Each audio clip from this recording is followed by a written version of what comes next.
Bom, pessoal, sejam muito bem-vindos. Hoje a gente vai falar sobre a revisão sistemática, tá? Uma das aulas mais importantes, né? Porque todo clínico deve saber ler e interpretar uma revisão sistemática e é o topo da pirâmide de evidências, tá?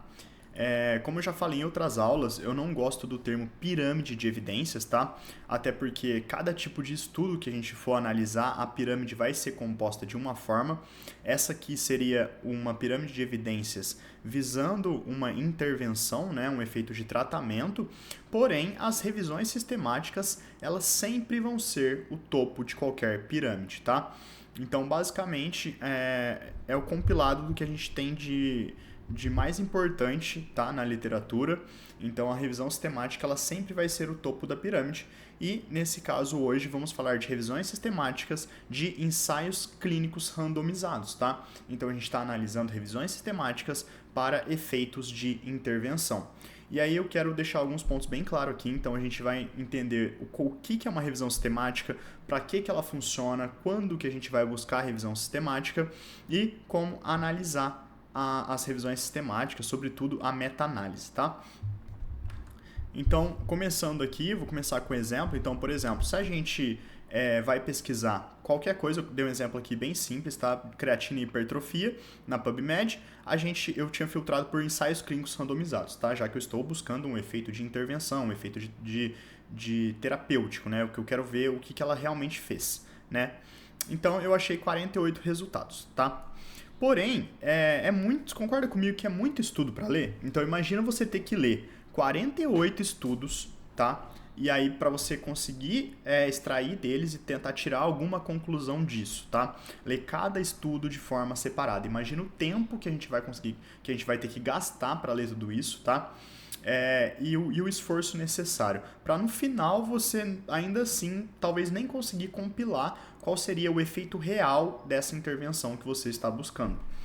Para isso surgiram as revisões sistemáticas, né? Então facilita muito a nossa vida, facilita muito o nosso tempo, dá uma estimativa de precisão melhor para a gente do efeito real, tá? Porque ele sumariza todas aquelas evidências. Então, por exemplo, agora se eu busco pelos ensaios clínicos randomizados, eu teria basicamente isso aqui, né? Vou analisar todos os 48 estudos lá que buscou, e aí eu tenho que o estudo 1 teve 15% mais de hipertrofia que o placebo, o 2, 8%, o 3, 27% a mais, o estudo 4 talvez não houve diferença, talvez o estudo 5 tenha sido a favor do grupo controle, do placebo. Então, assim, a gente meio que fica perdido, né? As evidências elas sempre tendem quando o estudo é bem feito, quando o estudo é correto, elas sempre tendem a puxar para o mesmo lado o resultado, tá? Então, nesse sentido, vai puxar a favor do grupo controle ou a favor do grupo intervenção, dependendo do estudo que você está analisando, ou às vezes não vai ter diferença significativa entre os dois grupos, só que a estimativa de efeito vai variar muito de um ensaio clínico randomizado para outro ensaio clínico randomizado, sobretudo o local que foi feito, a população que está sendo estudada. Então, assim, a gente vai estar utilizando das revisões sistemáticas para a gente conseguir ter uma síntese maior desses resultados, tá? E além disso, não ficar perdendo tempo lendo um por um. Que é exatamente isso. Como que a gente vai chegar mais próximo da realidade, tá? Dos resultados da realidade. Como que eu vou saber se realmente é 15, é 27, é 8%, se não tem diferença? Então, a gente faz um compilado desses estudos. Então, a gente tem aqui, tá? Busquei lá no PubMed, peguei uma revisão sistemática, efeitos da suplementação de creatina combinado com treinamento de resistência sobre medidas regionais de hipertrofia muscular, uma revisão sistemática com meta-análise, tá? Então, vamos ver. Aí aqui a gente tem essa é a meta-análise, tá? Depois a gente vai explicar mais pra frente como que funciona, mas do lado esquerdo você pode ver que todos esses nomes, né, que é o nome do autor e o respectivo ano do estudo, são todos os estudos incluídos, né, na meta-análise, na revisão sistemática, e na curva ali, no gráfico de forest plot, a gente tem os tamanhos de efeito, tá? E aí no final lá, você pode ver que na última linha, a gente tem a média da estimativa de efeito dos estudos, tá? Então, basicamente, ele faz uma síntese dos resultados para a gente e traz um resultado médio de todos os estudos analisados e contidos na revisão sistemática, tá? Então, basicamente, o que a revisão sistemática ela faz? Ela reúne todos os estudos sobre determinado tema, e aí quando eu falo todos os estudos, deveria ser todos os estudos. Então, por exemplo, quando a gente vai fazer uma revisão sistemática, a gente tem critérios de busca, tá? De inclusão e exclusão dos artigos, que tem que conter em toda a revisão sistemática, onde você descreve qual foi a sua metodologia de busca, as bases de dados analisadas, quais foram os critérios de exclusão, tá? Então, assim, teoricamente, quando você vai fazer uma revisão sistemática sobre determinado assunto, você tem que buscar todas as evidências, todos os ensaios clínicos daquele assunto, tá? Você não pode deixar nenhum de fora, e os que você deixar de fora, você tem que justificar o porquê que você está tirando aqueles estudos da sua revisão, tá bom? Então, basicamente, a revisão sistemática é feita dessa forma. Então, a gente vai buscar nas melhores bases de dados, então, sempre revisões Cochrane, revisões da PubMed. Então, assim, a gente sempre busca, né, toda a evidência, toda a literatura disponível. E aí sempre vai conter, igual eu falei, os critérios de inclusão e os critérios de exclusão, tá? E aí, na revisão sistemática, às vezes nem todas têm, mas todas deveriam ter o risco de viés de cada artigo de forma individual, tá? E a gente vai ver mais pra frente. E, por fim, um compilado dos resultados, que é a meta-análise, sempre que possível, tá? Depois eu vou falar um pouco mais sobre a meta-análise de forma separada, tá bom?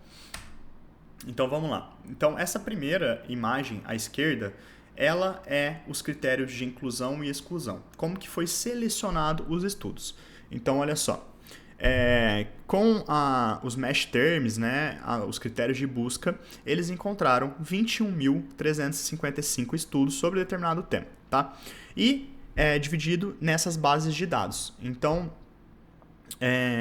aí a primeira seta da direita é por quais estudos foram removidos e por quê. Então, daí depois, na primeira filtragem, eles removeram 6.475 estudos, por quê? 107 foram identificados duplicadas de forma manual, né? 6.368 também foram duplicadas, não teve nenhum marcado como inelegível pelo autor, e beleza. Aí, depois da primeira triagem, sobraram 14.880 estudos, tá? Desses 14.880, 14.043 foram removidos, tá? E aí, depois, na descrição dessa tabela, ele vai trazer pra gente o porquê que foi removido esse estudo. E aí, depois ele vai fazendo filtragem. Então, ele faz filtragem por título, depois filtragem por resumo, e aí depois, por fim, ele seleciona os artigos finais que sobraram e faz uma revisão sistemática baseada nesses artigos finais, tá bom? Então, assim, ele sempre tem que deixar bem claro pra gente o porquê que ele está removendo esses estudos da revisão sistemática, tá bom? Agora, na figura da direita, é a análise do risco de viés, que deveria conter, teoricamente, em todas as revisões sistemáticas. Algumas não tem, mas deveria conter. Então, por exemplo, cada linha na horizontal, a primeira linha é o nome do estudo, e aí na vertical são os vieses, né? Então, tem o viés de alocação, o viés de cegamento. Então, assim, ele vai pontuando cada item de acordo com o viés do estudo, tá? Então, toda revisão sistemática também deveria ser dessa forma, deveria analisar o risco de viés de cada estudo, incluindo individualmente, tá bom? Por fim, né, ele vai trazer um compilado desses dados, que é a meta-análise, tá? Então, esse tipo de gráfico, a gente chama de gráfico de floresta, ou forest plot, tá? Então, ele vai trazer, a gente vai falar um pouco mais sobre ele na frente, mas ele vai trazer o resultado de cada estudo e, por fim, a combinação do resultado desses estudos, tá bom? Então, gente, que fique bem claro, tá? Que a revisão sistemática é a melhor fonte de evidência disponível na literatura, tá? A gente não tem nada melhor na literatura do que uma revisão sistemática, tá? Então, sempre que possível, a gente vai buscar revisão sistemática. A gente vai ver que tem alguns casos que a gente não vai ter revisão sistemática, a gente vai abrir mão de procurar, então, ensaios clínicos randomizados, às vezes não tem revisão sistemática para tudo.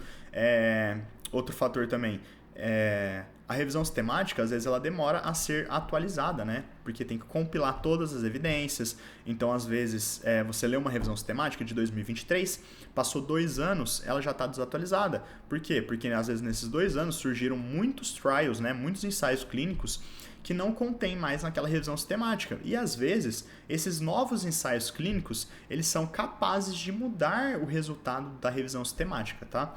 Então, assim, é bom estar sempre atualizado das revisões sistemáticas sobre aquele tema que você está procurando, mas também tem que tomar cuidado para ver a data, se você não está deixando passar nenhum ensaio clínico randomizado, que é muito importante ali, tá? Às vezes era um ensaio maior, um ensaio bem feito e que pode alterar o resultado da revisão sistemática, tá bom? Então, ele é legal também porque ele aponta lacunas na literatura e guia os novos estudos da área, tá? Então eu peguei aqui um final de uma conclusão de uma revisão Cochrane, só pra gente ver o que eles trazem, o que os autores trazem, né?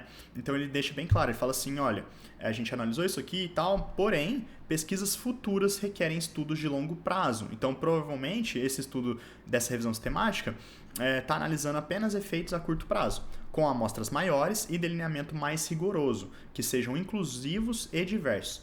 Então, eu não li essa revisão sistemática, né? Só peguei de exemplo, porém, a gente pode perceber, né, que os autores falam, olha, beleza, tem um efeito aqui, mas esse efeito parece ser a curto prazo, a amostra pequena e o risco de viés ainda é incerto. Então, eles apontam a direção onde novos ensaios clínicos deveriam ser conduzidos para ver se chegam nesses mesmos resultados, tá? Então, isso para o pesquisador é muito importante, tá? E o objetivo da revisão sistemática é minimizar os vieses e oferecer uma visão mais abrangente e confiável sobre a eficácia, a segurança ou impacto de uma intervenção ou exposição, tá?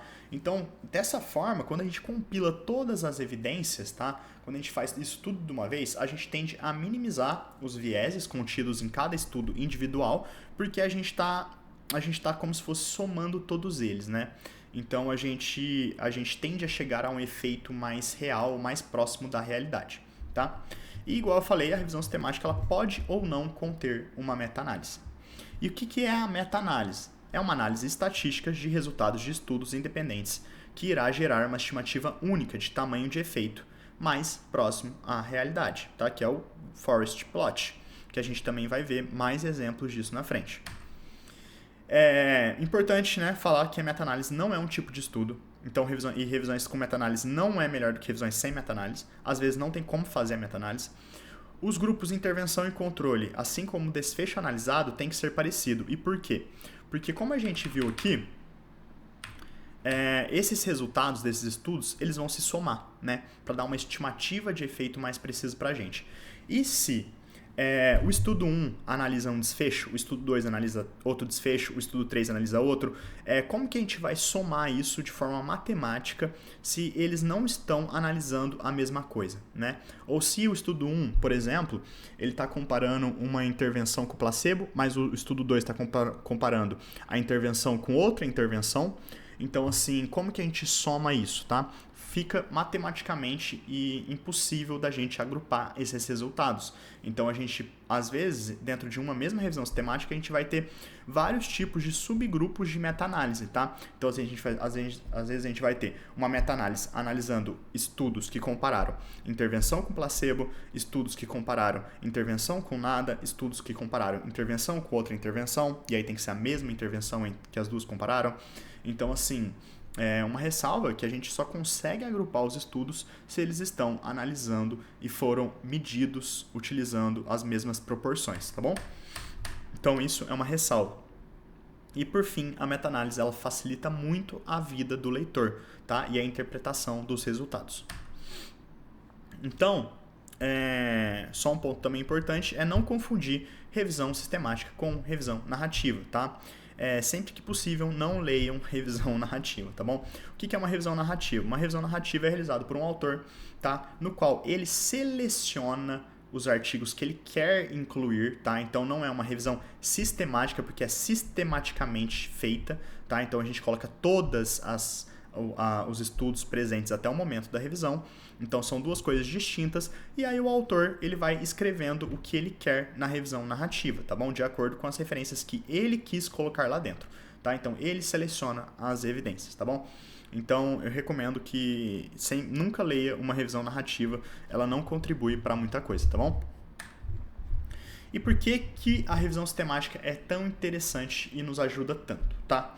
Então, imagina que a gente tem vários estudos, vários ensaios clínicos randomizados, porém esses ensaios clínicos randomizados, eles têm uma amostra pequena, ou ele foi feito de forma isolada, um num país, o outro no outro país e tal. Então, assim, às vezes, isoladamente, esses ensaios clínicos, eles não têm um efeito clínico significativo ou não tem uma relevância estatística para a gente utilizar na nossa prática. Porém, o que acontece? Quando a gente junta todos eles dentro de uma revisão sistemática, eles ganham poder, tá? E aí, às vezes, eles conseguem desempenhar um papel estatisticamente significativo para a gente, tá? Pelo tamanho da amostra, tá? Então, uma coisa é eu analisar um ensaio clínico randomizado que tem 12 sujeitos. Outra coisa é eu analisar uma revisão sistemática de 10 ensaios clínicos randomizados, contendo 12 sujeitos cada, que agora eu tenho uma amostra de 120 pessoas, tá? Então, já é mais palpável para mim analisar esses resultados.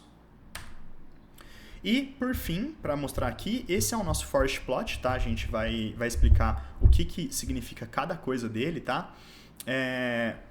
E como que a gente vai interpretar ele de forma estatística, tá? Então, assim, primeira coisa, respira, não tenha medo disso aqui, porque isso aqui é fácil de analisar, porém, precisa de tempo, precisa de treinamento, precisa entender um pouco de estatística, tá? Mas é bem tranquilo, tá bom? A gente vai entender como que isso aqui funciona. Isso aqui é o mesmo forest plot, agora igual eu te falei. Esse aqui, primeiro, o que eles fizeram da meta-análise? Colocaram todos os estudos e fizeram a média da somatória dos efeitos desses estudos, tá?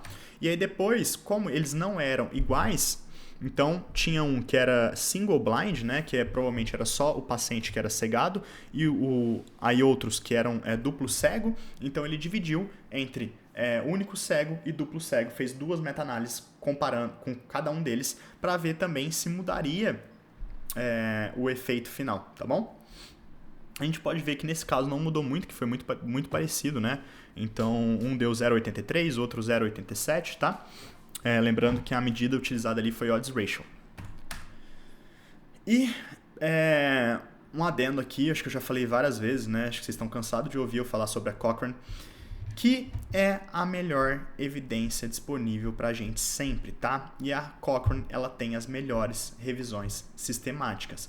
Então, assim, sempre que possível, quando você estiver buscando sobre algum tema, sobre algum assunto, quer buscar uma revisão sistemática? Busca na Cochrane primeiro, tá? Você vai ali onde está título, resumo, palavra-chave, você joga os seus match terms e busca lá primeiro. Se você encontrar uma revisão sistemática da Cochrane, para por aí, tá? Você não precisa ler mais nenhuma revisão sistemática, tá bom? Porque a Cochrane, ela é muito boa, tá? Os autores, eles não têm conflito de interesse, porque para publicar na Cochrane você não pode ter conflito de interesse. Os autores não são remunerados, não tem nenhum tipo de viés na publicação deles. A revisão da Cochrane, ela é super bem feita, tá? Então ela analisa o risco de viés de todos os estudos, traz análise estatística, você tem que pré-publicar o seu trial, tá? Então não vai ter manipulação de dados, você não vai ter alteração de desfecho durante a sua revisão. Então, assim, diminui a chance de encontrar resultados ao acaso.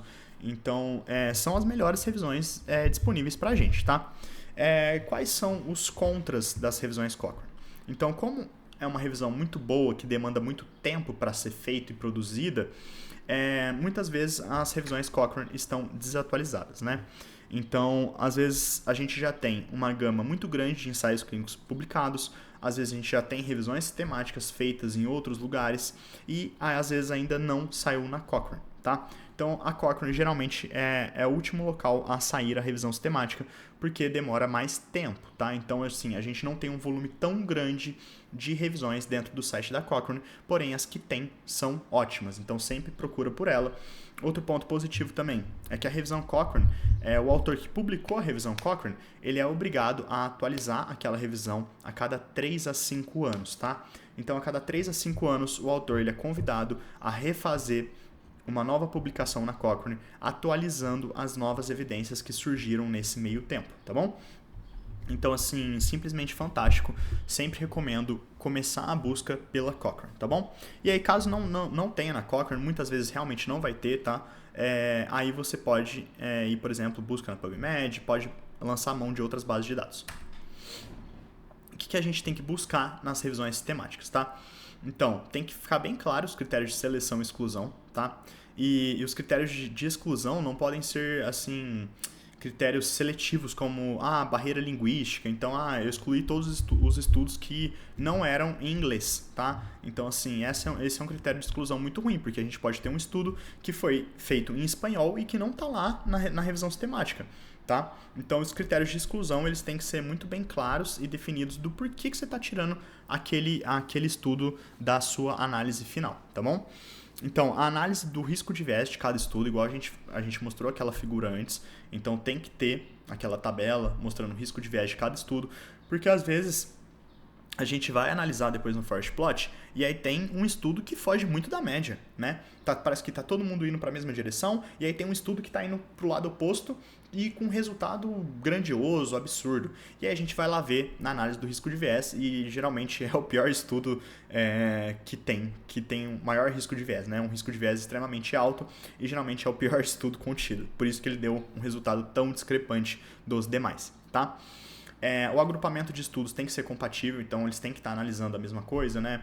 Então, por exemplo, se eu tenho um ensaio clínico que está analisando, por exemplo, semaglutida para perda de peso, todos os ensaios clínicos que eu colocar na mesma meta-análise, eles têm que estar avaliando perda de peso, tá? Então, eles têm que ter avaliado a perda de peso. Então, para eu conseguir agrupar eles e quantificar essa perda de peso. Sempre que possível ter meta-análise, porém não é obrigatório, mas a maioria das revisões temáticas vai conter meta-análise. E a força da qualidade de evidência, que é o grade, né, que a gente vai falar mais pra frente, que é diferente do risco de viés, tá?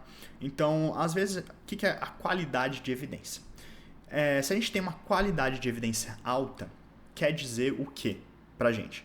Se a gente tem uma qualidade de evidência alta, quer dizer que talvez a gente não precisa de novos estudos nessa área, porque a certeza da evidência que a gente tem com esse resultado de agora é tão alta que a gente não precisa de novos estudos. Novos estudos não vão mudar a direção do efeito que a gente está analisando, tá? E se a gente tem uma qualidade de evidência baixa no grade, quer dizer que talvez a gente realmente precise de novos estudos, porque ainda é inconclusivo para a gente, tá? Então isso é um pouco mais difícil de analisar, mas a gente vai ver mais pra frente, tá? Também. Então agora, por fim, já entendemos o que é uma revisão sistemática, para que ela serve, quais as vantagens, quais as desvantagens. Então agora a única coisa que falta é a gente aprender a interpretar o Forest Plot, tá? Então a gente vai ver que o Forest Plot ele tem duas linhas, né? Uma linha na vertical, uma linha na horizontal. A linha na vertical, ela vai dar a estimativa de efeito pra gente, tá? Vai ser um parâmetro estatístico. Geralmente é um desses quatro. Standard Mean Difference, Odds Ratio ou Relative Risk, tá? Então, geralmente vai ser um desses quatro. E a linha do eixo vertical é a linha da hipótese nula, tá? Sempre que tocar essa linha, sempre que um estudo ou um intervalo de confiança tá tocando nessa linha, a gente vai dizer... Agora, prestem atenção, na teoria só, tá? Que sempre que o intervalo de confiança toca a linha da hipótese nula, ele não é significativamente relevante, tá? Não tem efeito relevante pra gente na prática, porque se tocou a linha nula, quer dizer que não tem diferença entre um tratamento ou outro tratamento, tá? Então, ele não é estatisticamente relevante pra gente. Isso na teoria, tá bom? A gente... na teoria é assim que funciona, se cair em questão de prova também é assim que funciona. Se tocou o eixo vertical, a gente vai falar que não é estatisticamente significante pra gente, tá bom? E aí embaixo, no eixo da horizontal, a gente vai ter a escala estatística, que vai depender de uma daquelas quatro que eu falei, tá? E aí a gente vai ter dois lados, que é o lado a favor do tratamento e a favor do controle. Nem sempre o lado do tratamento vai estar na esquerda, nem sempre o lado do controle vai estar na direita. Então você vai sempre olhar lá embaixo e vai ver qual que o autor definiu, qual que é o tratamento, qual que é o lado do tratamento, qual que é o lado do controle, tá bom? E aí, embaixo, onde as duas linhas elas cruzam, elas se tocam, a gente tem duas possibilidades. Ou a gente vai ter o número 0 ou a gente vai ter o número 1, tá? Quando a gente tem o número 0, o número 0 indica diferença, tá? Então, se ele está indicando diferença, a gente tem duas possibilidades. Então, a estimativa do efeito que ele está medindo entre as intervenções ou é o Mean Difference ou é o Standard Mean Difference, tá? Que é o SMD. E se lá embaixo está 1, é uma divisão, tá? Então, ou é Odds Ratio ou é Relative Risk, tá? Que é o risco relativo. Então, vai ser uma dessas 4, basicamente, tá bom? E aqui é o Forest Plot, mais um Forest Plot para a gente analisar, tá? Então, por exemplo, aqui do lado esquerdo a gente vai ter os estudos, tá? Então a gente tem aqui 1, 2, 3, 4, 5 estudos, tá? E aí a gente tem o grupo 1, grupo 2, então o grupo 1 pode ser uma intervenção e o grupo 2 controle, tá? Então aqui, ó, favor para o grupo 1, então para a esquerda, o resultado que der para cá está favorecendo a nossa intervenção e o resultado que der para a direita, ó, a direita do 0, está favorecendo o nosso grupo controle, tá? Então, por exemplo, estudo 1, ele teve 100 pessoas no grupo intervenção, 150 no grupo controle. Isso aqui é o peso do estudo, tá? E o que quer dizer esse peso? Quando a gente soma todos os pesos, tem que dar 100%, tá? Então, esse peso do estudo, ele é basicamente o quanto que esse estudo ele está influenciando no resultado final, tá? Então, basicamente é uma conta aritmética mesmo. Então, assim, esse estudo aqui, ele está influenciando 21,85% do resultado final, tá? Então, se a gente soma esse e esse aqui tem apenas 10% de peso. Então, esse aqui, o resultado desse aqui, pra gente, é 2 vezes mais relevante que o de baixo. Fica claro de entender assim? Como que eu vou saber o peso do estudo? Primeiro, que ele que coloca, o autor que vai colocar o peso do estudo, e é por análise matemática, tá? Então, o que vai entrar nesse peso, tá? Como que eu sei que um estudo ele é mais relevante para a soma final do que o outro, tá?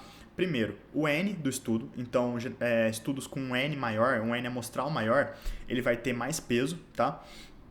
E segundo, risco de viés. Então, às vezes, um estudo com risco de viés mais baixo também vai ter um peso maior no resultado final, tá bom?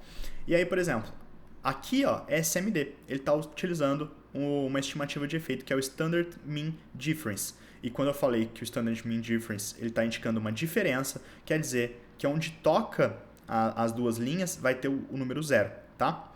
Então veja que, como a gente interpretaria isso aqui, sem olhar o resultado final.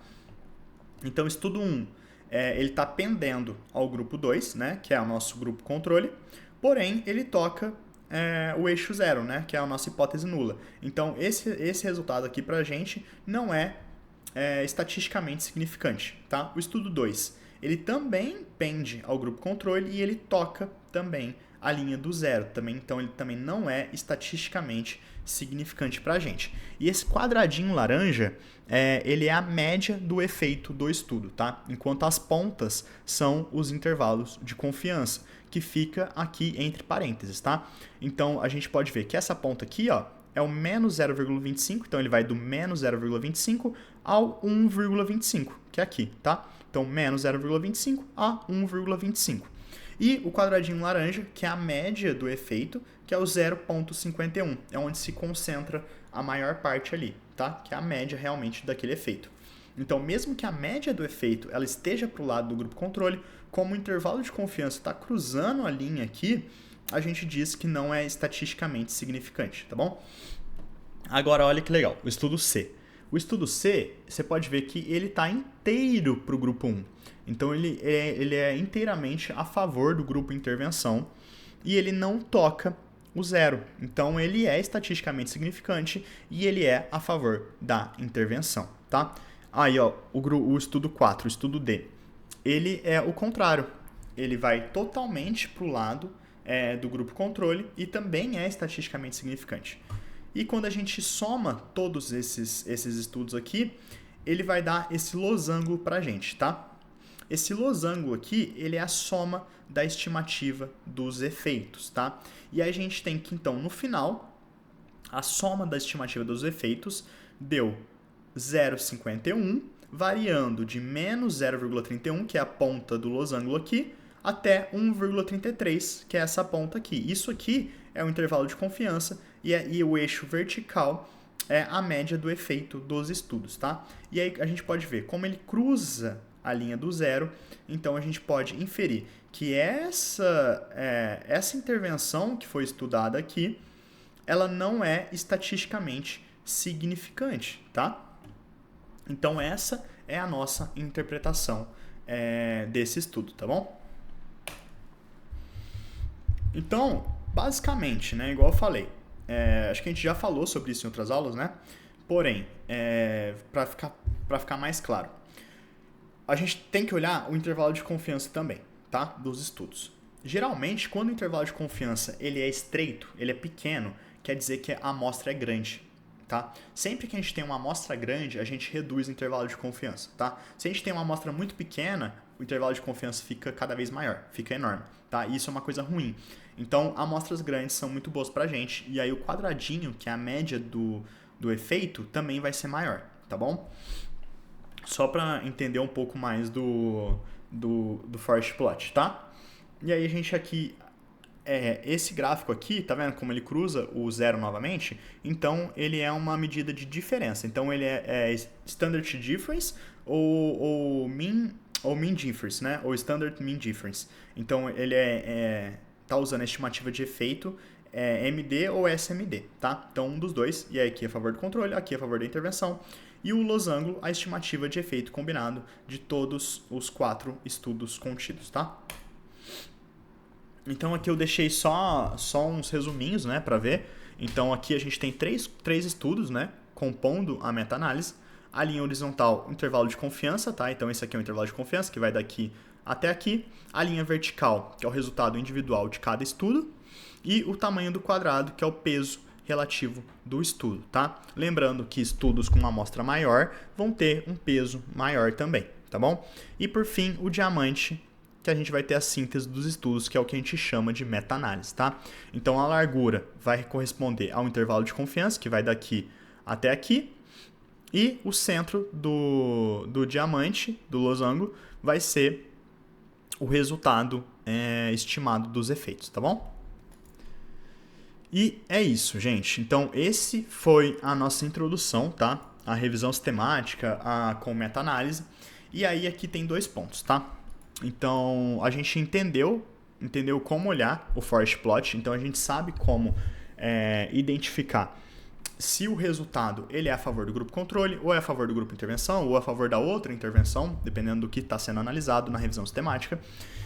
Porém, igual eu falei para vocês, agora aqui vai envolver um pouco mais de estatística, tá? E aí a gente pode conversar depois no grupo, ver o que vocês preferem fazer, para entender como interpretar se der estatisticamente significante, porque a gente tem 4 tipos de modelos estatísticos, né? De modelos de comparação, né? Igual eu falei, que é o SMD, o MD, o Odds Ratio, o Relative Risk, tá? E aí cada um vai ter uma análise diferente, tá? Então esse aqui basicamente são desvios padrões, tá? Que é a diferença entre os grupos, tá?